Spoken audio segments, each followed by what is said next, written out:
So end of season, it sounds like there's a lot of optimism that a lot of these guys will come back, but it's inevitable in pro sports that not 100% of your roster returns. So what will you take away from being in that dressing room as the captain of this year's group? Well, you're just proud of the guys, but the nature of pro sports is it sucks, and it doesn't get any easier. And you've been doing this for a couple of years, and it hurts. It really does. We had a great group, and everyone in that locker room believed we felt like this was our year. And certainly we didn't make it easier on ourselves, but now it's up for us this offseason to see how we can get better in all facets of the game.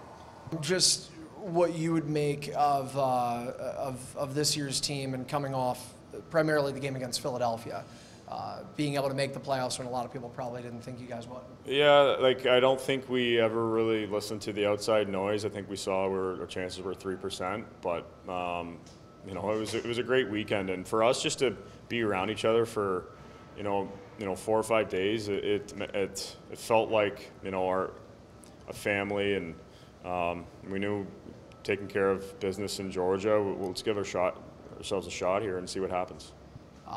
You're the captain. I'll ask you team questions, but I do want to ask you about yourself individually. It's natural to gauge your own season, ups and downs, injury, COVID, which you've opened up about. How are you going to reflect on your year?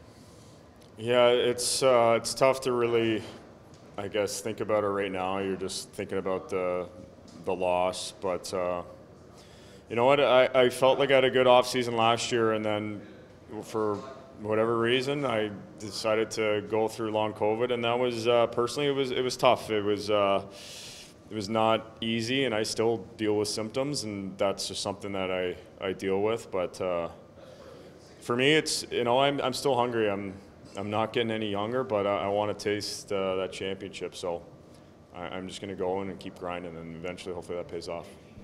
From the team perspective, can you share any of your message that you send to the guys after this game, going into the offseason? Well, for a lot of guys, our team's fairly young, and for them, if they get the opportunity to go play summer ball and get a lot of reps, I know for myself that's where I think I really started honing in on my kind of skill set is playing summer ball. You're just playing more, and but yeah, it's just you got to do the little things, and the reality is that it seems like far away, but training camp kind of creeps up on you, and you got to put the work in, and we kind of saw the level we got to get to. We've seen a couple teams this year, and they kind of are like, okay, that's a championship team, and I think we're close. It's just we got to put it all together.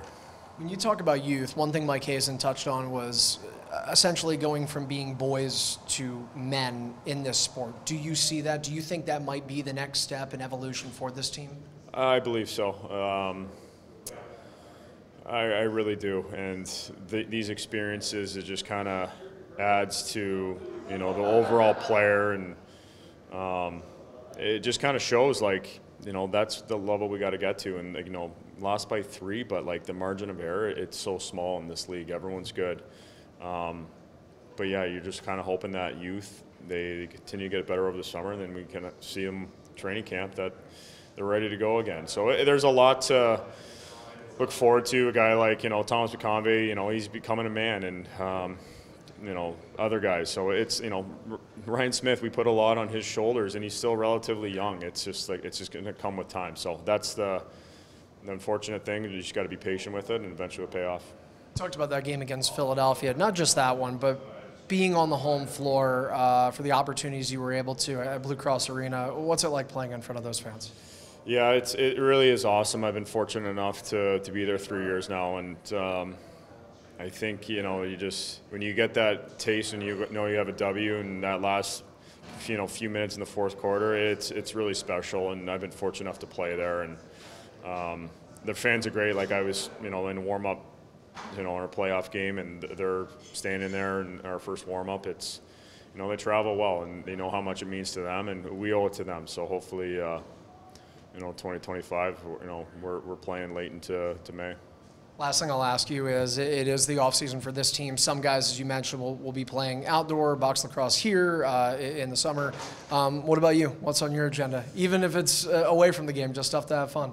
Yeah, like for myself, I got to get healthy. I'll probably do some coaching. That kind of seems to scratch my itch with lacrosse. But as I get older, I realize I got to kind of maintain my body, and so we'll see. I'm going to take some time just kind of reflect. It was, it wasn't an easy season for myself, and I'll